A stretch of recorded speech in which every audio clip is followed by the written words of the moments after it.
Hi everyone, Grievous from 2003 here, but you can call me Ronnie. I decided to weigh in on the Imperial Assault internet scene, give you guys a quick tutorial on how to play the game. In the future, I want to put some more campaign content on the internet, but for now, we're just going to start with the basics.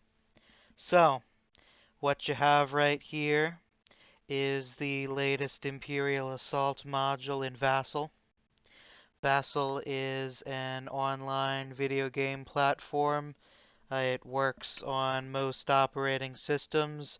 It's free, and as of this moment, it's probably one of, if not the best way to play Imperial Assaults without having to buy anything other than the GM having to have a copy of the relevant rulebook, campaign book, that sort of thing. So, we're gonna get started with the basics. This is the tutorial map. You got the Imperials down here, Rebels up here.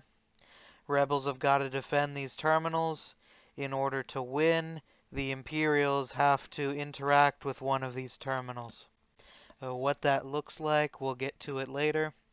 But for right now, we're going to begin with the very basics. Each one of these little squares is a space. It can hold one figure at a time. You can move diagonally and left, right, up, down for the same amount of movement points, that is to say one. And yeah, you got elements like these doors, like the terminals, like this crate that are going to be interacted with, which is also an action, but we'll get to that. Let's start with the Rebel player's cards. If you're playing the Rebel, you'll be playing one of these hero characters. Generally speaking, the game recommends that you have 4 characters in play. Maybe that's 4 players, 1 character each. Maybe that's 2 players, 2 characters each. There are other modes where you can play with only 2 characters, but 2 is the minimum rebel characters. And at that point, those rebel characters, if there's only 2 of them, are each going to have twice the actions and twice the HP. And I've found that can be very unbalanced one way or the other. But anyway, looking closely at one of these cards, we'll do Fen. Yep, this is the character at his most basic. He's going to have attachments, more skills as you go throughout the campaign, but for now, this is all you need to know. We got his name, we got a little subtitle for him. We've got health. Now, health is perhaps the most important stat. When you lose all of your health, your character is wounded. They'll flip over. They'll they'll flip over to a wounded side. This wounded side is still in play, but it's slightly less powerful. And usually, depending on what campaign mission you're playing, and the Imperial player will win if the Rebel has all wounded troops here. Next, we've got Endurance. Endurance is for your special abilities, essentially. It's kind of like a stamina bar. As you use your super special skills, you're going to be collecting stress tokens. That looks like this. Damage tokens look like this. But once you have these up to your max endurance, you just can't spend any more endurance. You're not allowed to willingly do anything that would give you more stress. And if for some reason you end up taking stress from something your opponent does, that turns into damage instead. In order to get rid of the stress, you need to do a rest action where you'll recover stress equal to your endurance, and any excess will give you back health. Next, we've got your speed. If you take a move action, you generate move points equal to your speed. Um, this is splittable in between other actions. So for example, you can take a move action, so you'll get 4 move points. You can move 2 spaces, do another action, and then move 2 more spaces if you want to. It's splittable. Next, we've got defense. Defense just tells you what die you usually roll when somebody attacks you. This has the purpose of giving you damage mitigation when you're getting shot at. Down here, these little bars right here, they're, well, they're skills for your skill tests. Every once in a while, you'll have to perform a skill test in game, and these tell you what colored dice you roll from them. For him, as you can see, Fen is an all-arounder. He's got a blue and a green. And just to preview what that'll look like, you'll roll those dice, and for each little lightning icon you get on the dice, which we'll be looking at shortly, uh, counts as a success towards the challenge. Uh, Usually it'll just be one success you need, but some tests are harder. Up here, we've got his special abilities.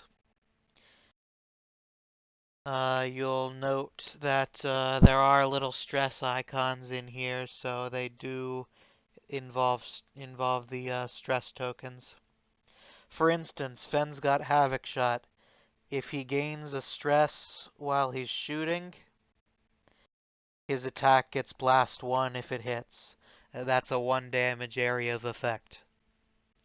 And he's also got Lone Wolf. At the end of his activation, if there are no friendly figures adjacent to him, he recovers he removes 1 stress automatically. So he's great to have on his own, not necessarily too far away from his friends. But yeah, you'll notice over here on Garcon, there's another stress ability here that'll have an arrow next to it. This means that it costs an action in addition to a strain, and you'll notice Lone Wolf does not cost a strain. There are different costs associated with these abilities. Now, going down to this infantry rifle, this is a weapon. It's modular, meaning your character takes on the attack attributes of whatever weapon they're carrying. Each rebel figure can carry 2 weapons, but you'll only be attacking with 1 at once. Fen starts with this infantry rifle. It's got its type, blaster rifle. It's got these attack dice. This is what you roll when you attack with this weapon. We'll be looking at the attack dice shortly once again. Down here, you've got weapon abilities. When you roll these little lightning bolts, they're called surges, on the attack dice, you're going to be essentially having access to a weapon ability. In this case, with a surge, you can either add 1 damage to the attack, or you can improve its accuracy.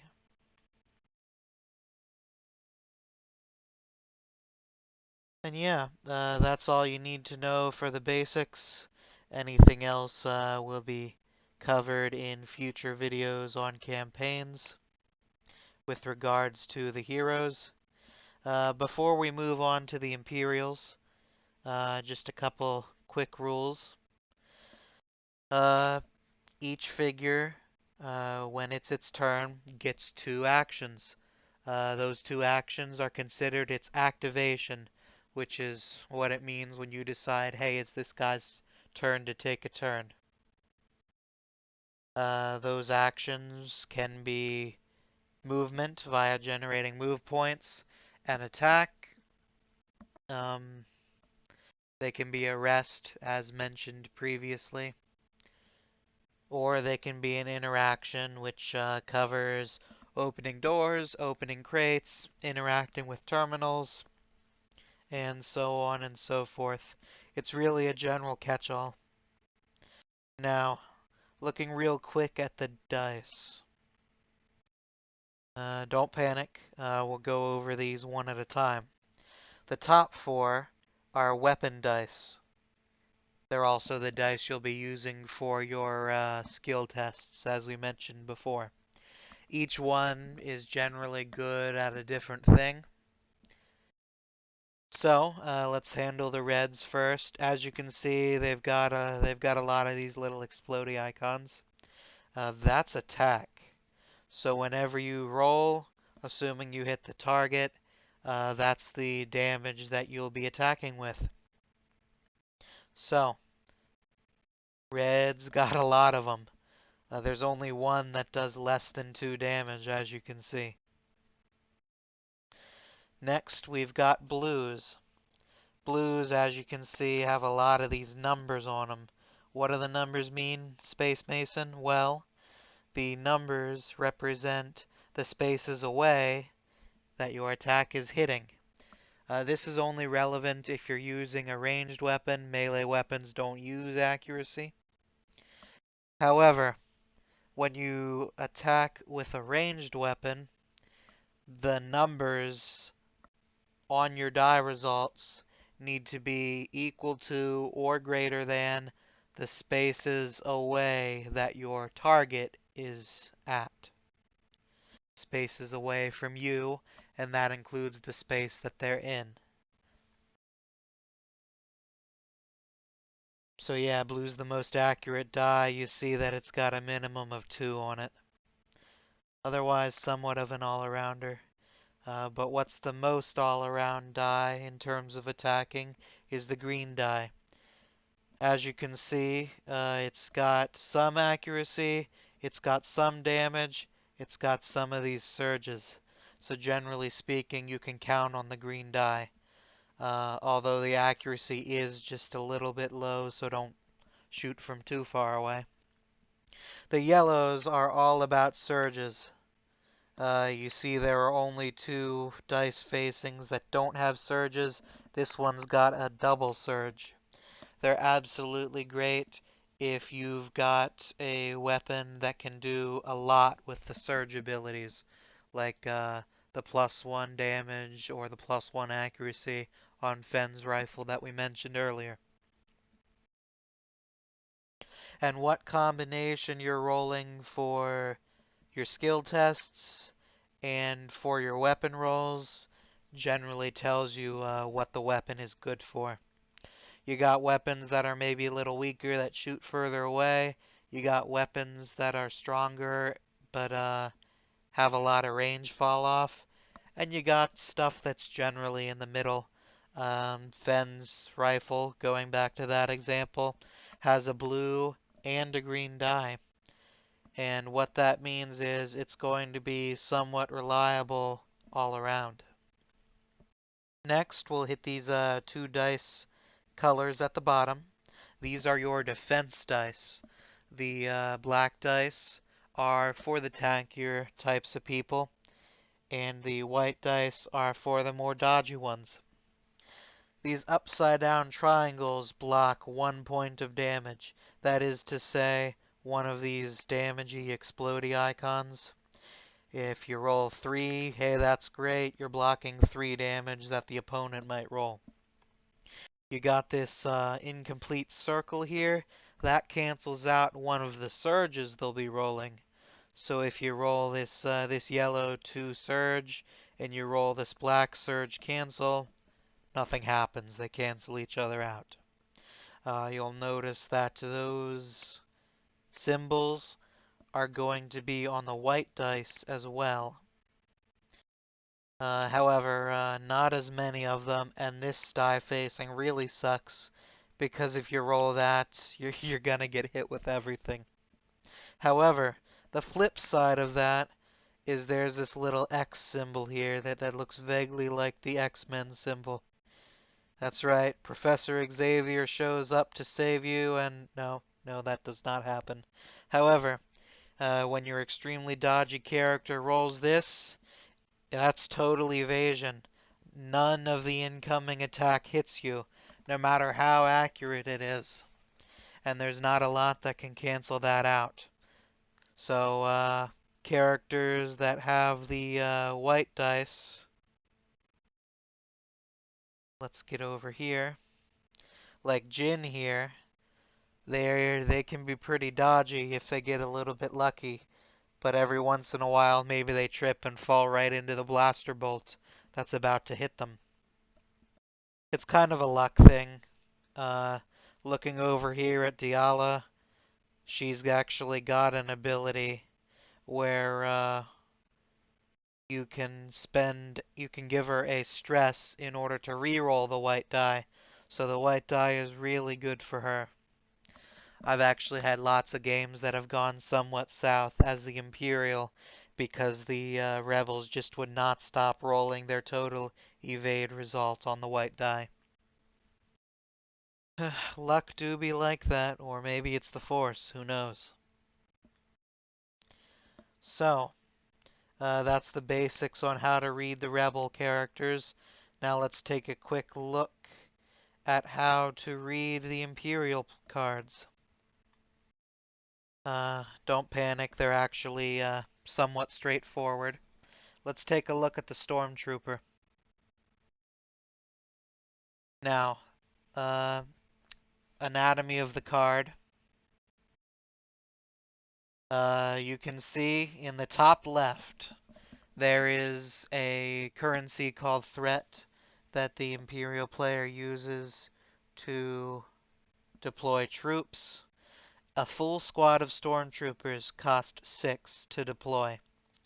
It costs 2 to reinforce one member of the squad. You'll notice the little gray bars beneath the 6. That means starting out there are 3 troopers in a squad. Looking at the bottom right there, you can see their attack. The icon there will be melee or blaster to show you whether it's ranged or melee. It's actually got a blue and a green, well-rounded, just like Fen. Speaking of Fen, his weapon had the +1 damage surge ability and the +1 accuracy surge ability. Now you'll notice right below the picture that the stormtroopers got something similar. A +1 damage surge, +2 accuracy surge. Yeah, it's almost exactly the same. And yep, their weapon abilities are right there, right beneath their portrait. You'll notice at the bottom left some familiar figures, health and speed. They work exactly the same as the rebels. In the case of an entire squad, when it's their turn to go, you will activate and complete the turn of one figure at a time. And of course, he's got his black defense die there. He's somewhat more tankily inclined, you might say. You'll notice the ability right below the weapon abilities. It's called squad training. Again, these work similarly to the rebels. In the case of the stormtrooper, while he's attacking and he's adjacent to a friendly trooper, he's allowed to re-roll one of his attack dice. And that can be great if maybe you got a somewhat unfortunate die facing, like you didn't get all the accuracy you want, or you didn't get all the damage or surges you want. That reroll will help you get what you want. And since you'll generally have quite a few stormtroopers, that's quite a reliable ability. I'll be looking into the details of Imperial figures possibly in a later video. But for right now, you have the basics. Let's look into how to perform a turn. So, turns in campaign mode. are as follows. Basically, the rebels generally go first unless the campaign booklet says otherwise. The rebel will activate a figure. Again, they'll get their two actions that can be used to move, interact, attack, rest, so on and so forth. Consult your tutorial booklet if you got one, but generally this is all you'll be needing to know for now. Once the rebel figure has done its two actions and ended its turn, they'll go ahead and switch over their activation token here from ready to go to gone for the turn. And once that's done, it's time for the Imperial player to select a card to activate. And again, the number of figures actually moved will depend on the number of figures belonging to the card. It'll just be one for the probe droid, but it'll be three for the stormtrooper. Yep. Once they're all done, it goes back to the rebels and so on until every figure has had their activation for the round. Once that's done, activation tokens are flipped. Imperial cards, which are usually tapped to signify they've been used, will untap and be ready to go, and then you go into the next round.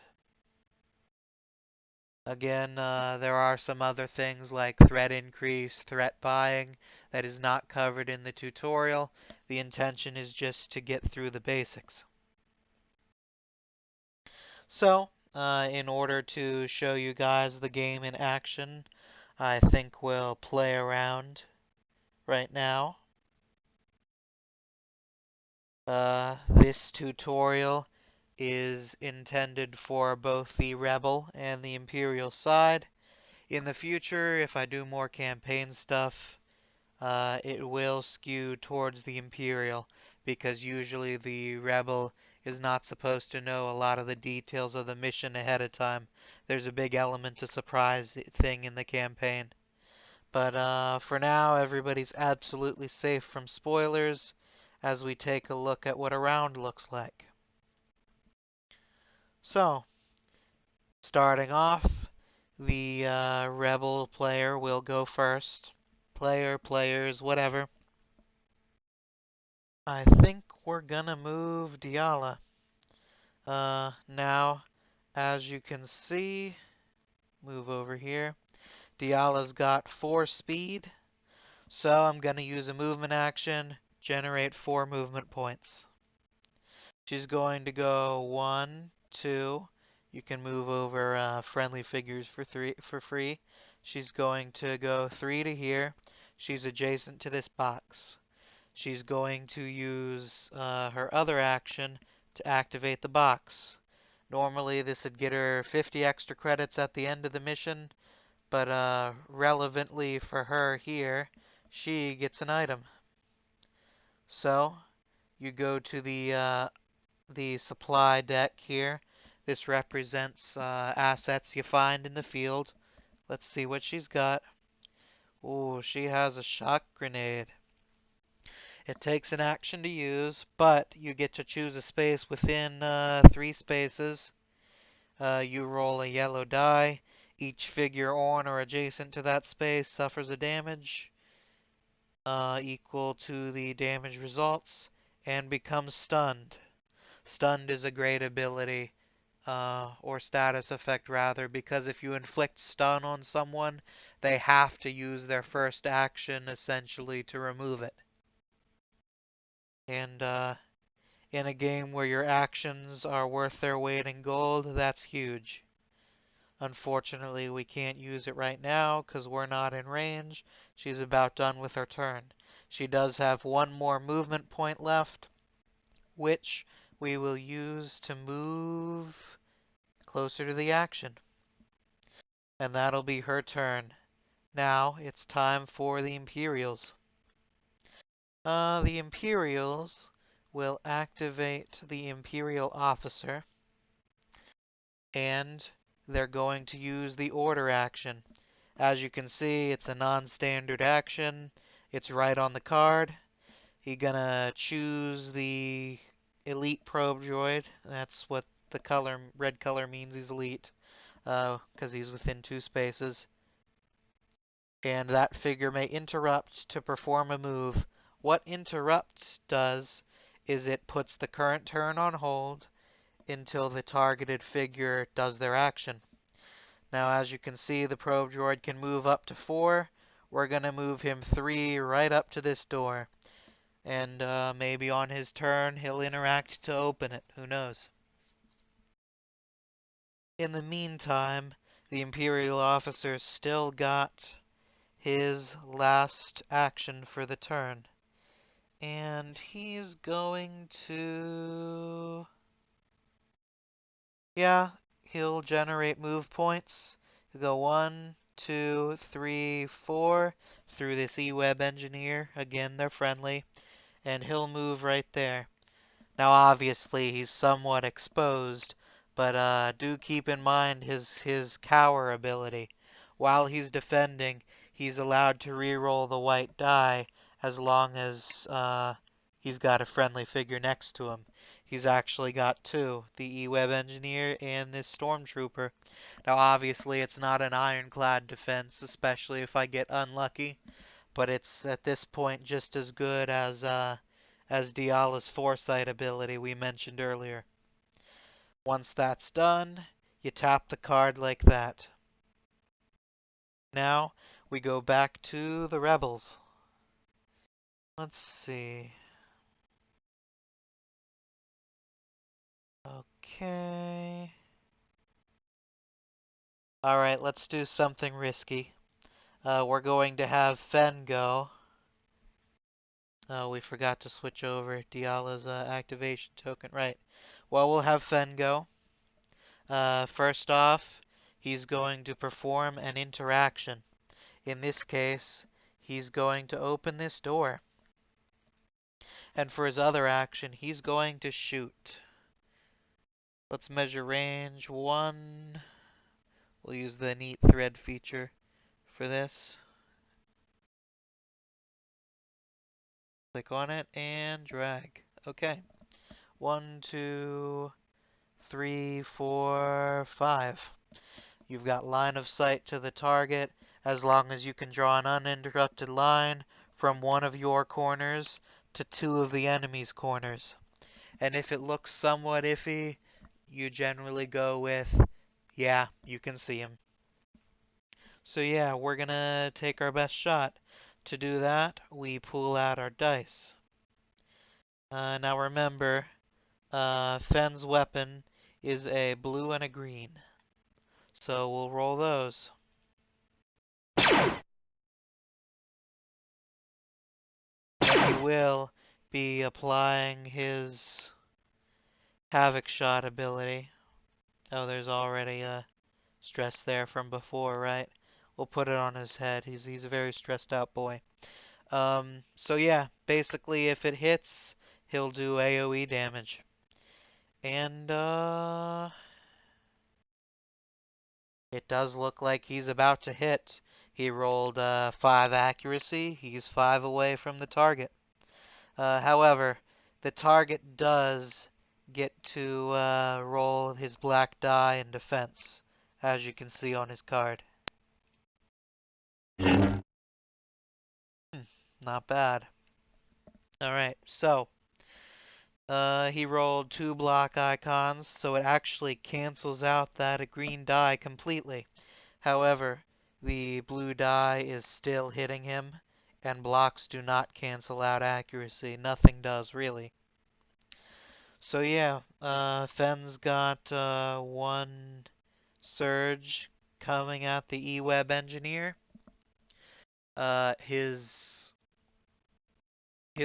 blast that's about to hit the target will not work like all status effects if 1 damage is not done minimum. So he's going to use that surge ability on his weapon to deal 1 damage. And that's actually going to bring it up to a total of 1 damage, So what you do is you put one of the damage counters on the E-Web Engineer. However, remember, it had blast. So that means every foe that is adjacent to the target space also takes 1 damage since it's burst 1.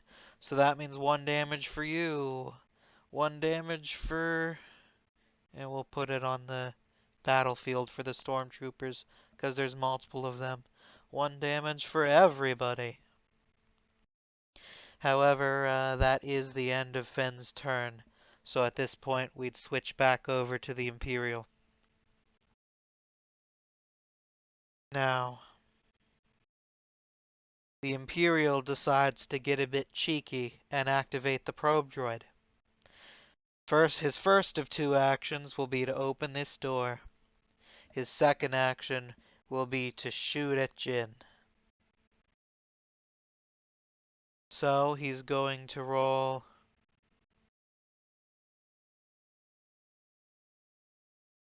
He's going to roll 1 blue die. Blue die. And he's going to roll 2 yellow dice. We'll clear this green die. That is accurate enough to hit. She's only 4 away. However, if you'll remember from before, Jin rolls a white die in defense. She'll roll. She gets 1 block. So in essence, that blocks one of the yellow damages. So she'll be taking 1 damage, 2 surge. The probe droid will go down to his surge abilities. He is going to use Pierce 2. Now Pierce and a number cancels out that number of blocks. So he'll use a surge on the Pierce 2 to block out that white die. And he'll use the surge ability that gives +2 damage to really hit Jin. So, doing the math, that'll actually be 4 damage getting through, which is pretty crazy since Jin's a bit squishy. She's only got 10 health max. But the probe droid is no closer to the terminal. So there's that. And we'll go ahead and mark Fen as moved. Why not? Okay, probe droid's done. We tap it. Let's see. Who's next? It'll be a rebel next.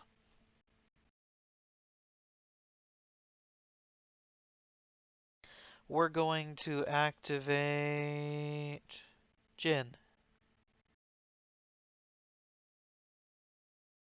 So we'll go to the play area and we will mark her as having gone. She's going to take a shot. As you can see from her vintage blaster, she's got 2 green dice. She's going to take her shot at this probe droid. I'm not sure why the clear dice command is bugging out, but whatever.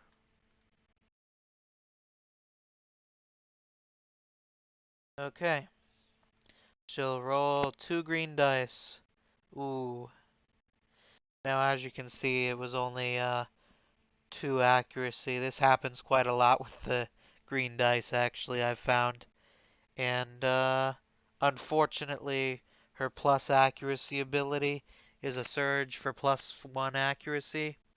And you are not allowed to use the same surge ability more than once on an attack. So there's just no way she's hitting that probe droid.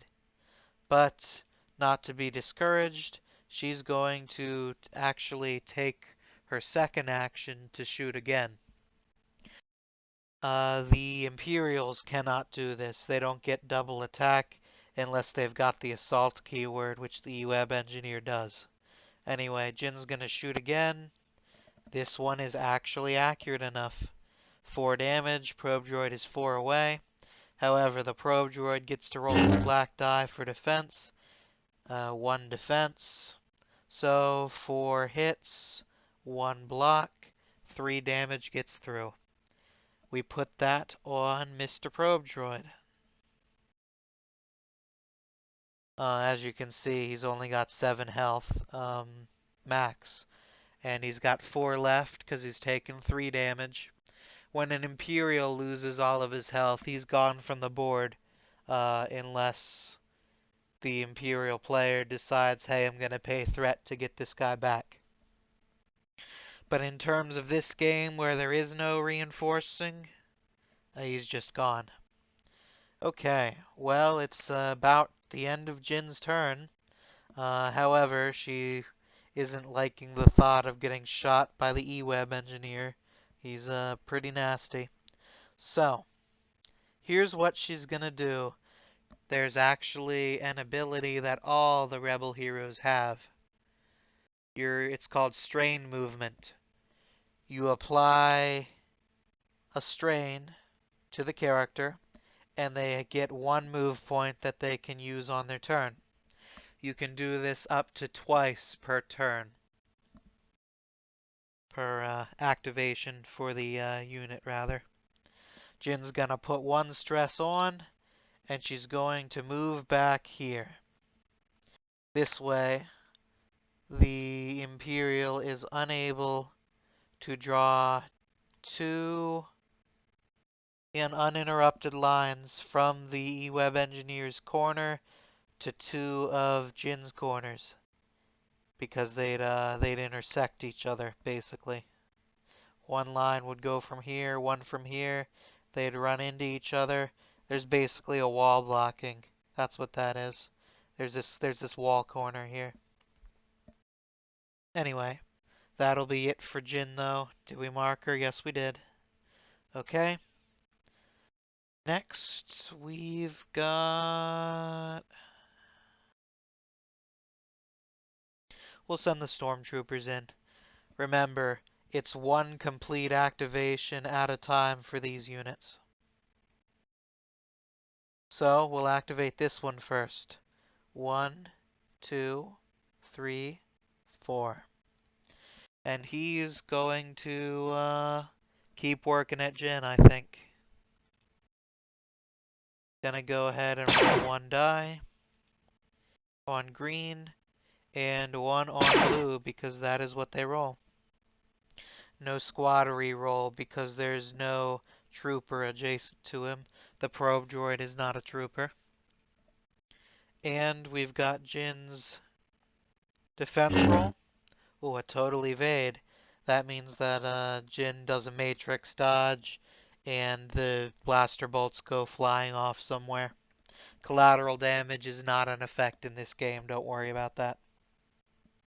But anyway, that is it for that trooper. So we'll go ahead and activate another one. Ooh. 1, 2, 3, 4. And he will shoot at Jin.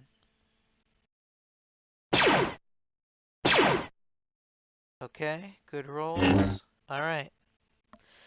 So, we've got a surge cancel and a block. That just cancels the damage and the surge on the blue die. So Jin will be taking 2 damage from the green die. The stormtrooper decides this is a pretty great result. He doesn't feel like taking the squad training reroll. So yeah, Jin is going to be taking 2 more damage. She's not looking so great. But that's just the way the Imperials like it, baby. Alright, next we've got the last Stormtrooper. Let's zoom in a moment. You see these little dotted, red lines? That means that you can see over those spaces, but you cannot move over them. The solid ones block vision and movement. Unless you're like the probe droid and have the mobile trait, in which case you can just fly over or whatever. But yeah, this stormtrooper will have to get tricky with the movement. We're gonna go 1, 2, 3. And since we really want to get that terminal, Remember, we have to activate it to win as the Imperials. We're going to perform a double move. Basically, you spend both your actions on move points, and then you add the move points together. So yeah, 4 from this next move action, and 1 more we haven't used yet. Lets him move 5 more. 1, 2, 3, 4, 5. And there we go. That'll be the Stormtroopers' action and their activation. Next, we're going to go to Garkon, the Rebel player's final piece.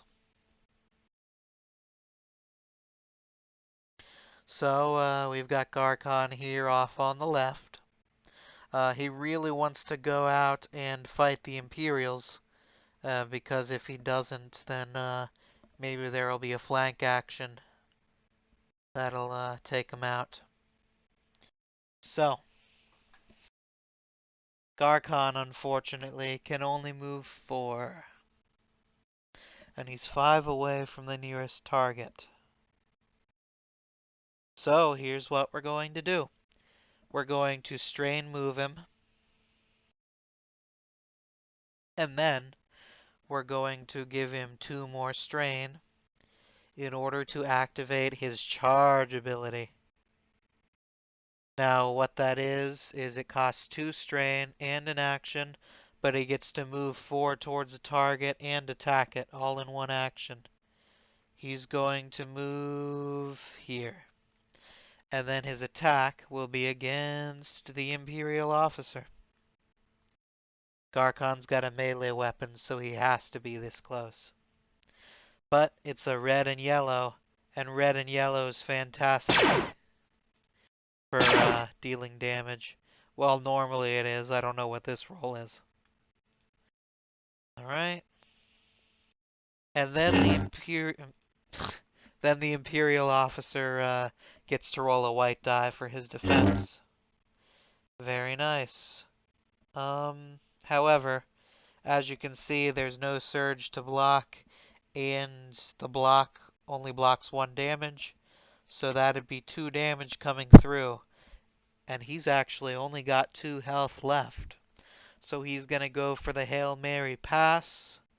He's going to try and roll a total evade. That's the only thing that's going to save him. He's allowed to roll a second time because of the cower ability. And he's next to the E-Web engineer, so he's allowed to do that. He'll hide behind the giant cannon or something. That's what I'd do. Alright. We'll make the roll. Oh, it really doesn't come through. Unfortunately, his 1 in 6 chance crapped out. Garkon slices through him with his axe for 2 damage, and that kills him. He is dead. The poor man, hero of the Empire, gave his life for what he believed in, or maybe what he was being paid for, whatever. But anyway, we're still not done with Garkon's turn, however, because remember, we've technically only taken 1 action. And while he's here, he might as well attack again. So, he goes ahead and rolls his red and yellow again. Oof, not bad. And then the E-Web engineer is going to roll his black die. Alright. As you can see, it cancels out the surge on the yellow die. And he's got 2 hits and a surge to play with. His axe. Cleave lets him hit another adjacent foe to him, but there are no others. So he's just going to use Pierce. That actually won't do anything because there's no defense to Pierce. Okay, here's what we'll do. Each rebel hero actually has the ability to spend 1 surge to remove 1 strain. Stress, strain, endurance damage, whatever. Now, all the rebel heroes have this ability, but all can only use it once per attack, just like all surge abilities unless otherwise stated. In the meantime, that E-Web engineer takes 2 damage. He's actually 2 health away from death. And that'll be it for Wookie Man. Yes, we already marked it. Okay. Finally, the Imperial player gets to use his E-Web engineer. E-Web engineer is interesting. He's got tripod. So that means he's not allowed to exit his space and attack in the same turn. However, if he's set up, like he is now, he's allowed to perform 2 attacks on his activation with the Assault keyword. As I mentioned previously, most Imperial units can only attack once per turn. E-Web Engineer's got Assault, so that's not a problem for him. He's going to absolutely wreck this Wookiee. Or try to. Most likely he'll succeed. He's rolling a blue, red, and yellow. Remember, quantity of dice has a quality all its own. And Garkon rolls a black die in defense. Okay, we'll cancel out the blue die here. 3 damage and a surge. He's going to use his surge ability to recover 2, and that means that he gets to recover 2 of his health, keeping him in the game longer. That's well worth it compared to just 1 extra damage on Garkon. Wounding the heroes isn't even a victory condition for the Imperials during this tutorial scenario. But anyway, that'll be 3 damage on Mr. Wookie Man. We're going to go ahead and put that there. Bet he's wishing he had a bowcaster about now so he wouldn't have to be so close. And you know why? Because the E-Web engineer has 1 more attack. Woo! He's going to take that now. And Garkon's going to defend. Alright, we'll cancel out the red die. So 2 damage, 2 surge coming through. He's going to use a surge to recover 2, even though he's only got 1 health to recover. And he'll use the other one for damage. So that'll be 3 more damage on the Wookiee. We'll use the 5 and change here. Okay, that was a good hit, and the Wookiee's hurting. However, you'll notice he's got a special passive ability called Rage. After an attack targeting him is resolved and he suffered 3 or more damage, which he did, he becomes focused. Now, focused is a beneficial ability. What's the tile for that one? Oh well, we'll use this green one. Why not? So, when a unit is focused, they can use that focus on their next attack to add a green die to their attack pool. So once Garkon gets around to attacking again, he can expend his focus to roll a red, yellow, and a green on an attack. And that'll obviously mess somebody up. I don't think it's possible to totally block that even if you roll the 3 block on the black defense die. However, it is only 1 use.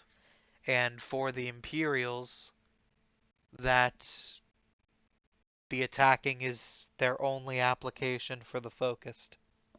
For the Rebels, however, they do get to also roll the extra green die if they're performing a skill test.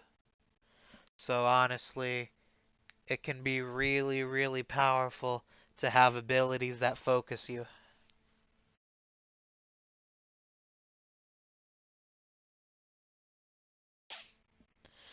And yeah, that was actually the E-Web Engineer's completed turn. It's honestly crazy. We're through the whole round already. But yeah, yep. And that's where we'll end things. Looking over here, you got this stormtrooper who can just run for the terminal and activate it on his turn. However, Jin has the quick draw ability. where when a figure activates in her line of sight, she's allowed to interrupt to perform an attack. There's a decent chance that Stormtrooper will die before he even gets his move, in which case the rebels are safe. If she doesn't manage to whittle away his 3 health in one attack, though, he can definitely go for the terminal and activate it to win. Assuming he fails in that, though, then things get more complicated because these two can honestly whittle away at the Imperials, especially if Fen comes in to back them up. Meanwhile, down here with Garkon and the E-Web engineer. The E-Web engineer's tough. He's very strong. However, Garkon's pretty likely to get off an attack or two and kill him before he can do the same, just because the rebels will always go before the Imperials, generally speaking. That action advantage can be huge in games like these. So yeah, honestly, it's all up in the air. If the Imperials don't manage to get to a terminal within the next round or two, though, it'll just be a massacre, and the rebels will be victorious. But honestly, it could go one way or the other at this point, and I'd rather not spoil your own game for you.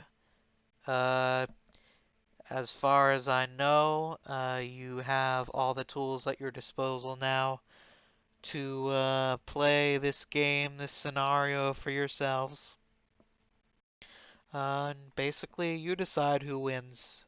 The the tactics I put on display here are not expert. They're essentially just reading and understanding the cards, doing what they say in an efficient way. I don't know if it was the most efficient way, but I had lots of fun. And ultimately, that's what you want to go for with this game. Unless you're playing it uber competitive, which that might be a video in and of itself. But yeah, I think I'll leave you all with that for now.